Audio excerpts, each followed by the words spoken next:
नमस्कार, कैसे हैं आप सभी लोग। मैं डॉक्टर क्षमा सिंह जीएसएम महाविद्यालय के यूट्यूब चैनल पर आपका हार्दिक स्वागत करती हूँ। बच्चों, पहले मैंने जो नई वीडियो बनाई कि पार्ट 1 इस तरह से डाली थी, तो हिंदी गद्य की विधाएं थी जो मैं एक बार एक साथ नहीं समझा सकती, उसी को कड़ी को जोड़ती हुई मैं अगली वीडियो डाल रही हूँ। उसमें आपको आज मैं समझाऊंगी निबंध के बारे में। चलो हम और आप निबंध के बारे में समझते हैं। हाँ बच्चों, तो मैं बता रही थी पिछली वीडियो मैंने हिंदी साहित्य की विधाएं जो लिख रखी हैं इस तरीके से, उसमें कविता समझाई थी। अगली वीडियो ये जो है ना, आज मैं निबंध के बारे में समझाती हूँ। तो बच्चों, निबंध के बारे में वैसे काल भी रह गए हैं, कालों को मैं अगला वीडियो लाऊंगी। तो निबंध के, तो निबंध का अर्थ एवं परिभाषा। तो बच्चों, निबंध का अर्थ देखिए मैंने इसमें लिख रखा है नि प्लस बंध, मतलब भली प्रकार से बंधा हुआ। निबंध का अर्थ मैं बताती हूँ बच्चों कि निबंध गद्य साहित्य की एक वह मुख्य विधा है जिसमें भावों तथा विचारों को उचित क्रम में सर्वमान्य भाषा का प्रयोग करते हुए व्यक्त किया जाता है। निबंध एक ऐसी लेखन विधा है जिसमें किसी विशेष पर व्यक्ति द्वारा अपने विचारों का क्रमानुसार लिखित रूप से प्रदर्शन किया जाता है।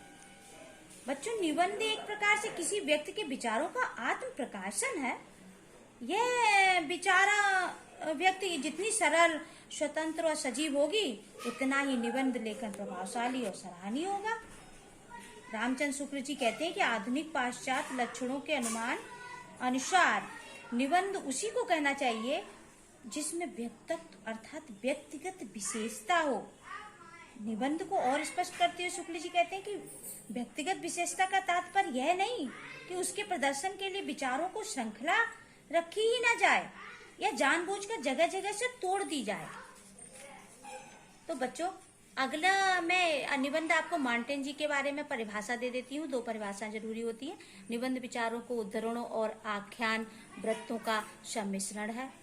बाबू गुलाब राय जी कहते हैं निबंध उस गद्य रचना को कहते हैं जिसमें एक सीमित आकार के भीतर किसी विषय का वर्णन या प्रतिपादन एक विशेष निजीपन, स्वच्छंदता, सौष्ठव और सजीवता का आवश्यक संगति और संबद्धता किया गया हो। तो बच्चों, अगला आपका पॉइंट है निबंध साहित्य का विकास।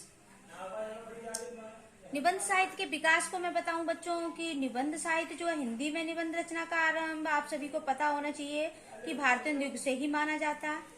हिंदी साहित्य के भारतीय युग को नवजागरण काल के रूप में माना जाता है। इसी युग में हिंदी गद्य की विविध विधाओं का संस्कारित रूप प्रारंभ हुआ, जिसमें निबंध प्रमुख है।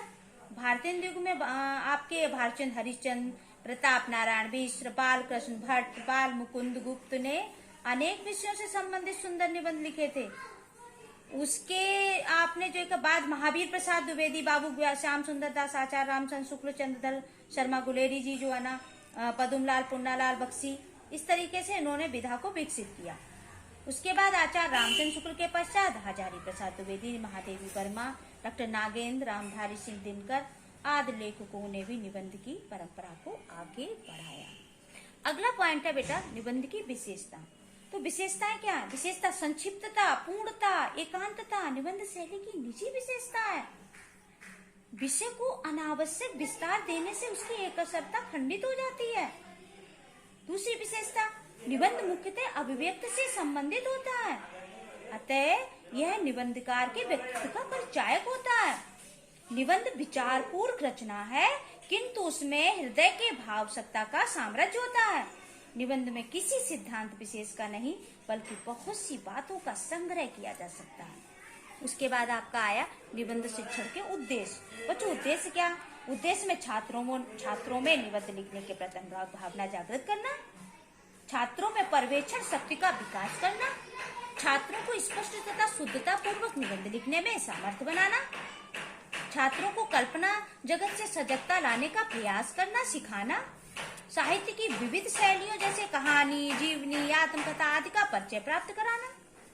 चलो, इसके बाद मैं एक आपको उद्देश्य में एक परिभाषा बता देती हूँ चैंपियन के अनुसार कि निबंध का अंतिम उद्देश्य विद्यार्थी के विचारों को क्रमिक रूप से अपने रीत से स्वतंत्रता पूर्वक सजा देने, अपना ही शब्द चयन करने देना ही तथा अपने विचारों को स्वतंत्रता पूर्वक अभिव्यक्त करना ही निबंध का उद्देश्य होता है। अब बच्चों आ जाए निबंध के प्रकार।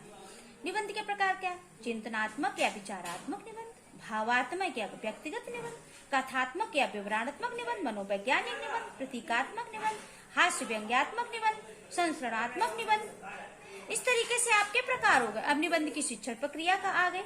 प्रशिक्षण प्रक्रिया के अंतर्गत प्रस्तावना आ गया, वाचन आ गया। वाचन क्या? आदर्श वाचन, अनुकरण वाचन, मौन वाचन, भाषा अध्ययन, विश्लेषण एवं पुनरावृत्त प्रश्न। इस तरह से निबंध की शिक्षण प्रक्रिया में ये पॉइंट आते हैं। इस तरीके से बच्चों हम लोगों ने निबंध समझा। अगली वीडियो में अन्य विधा के साथ आपके सामने फिर प्रस्तुत होंगी।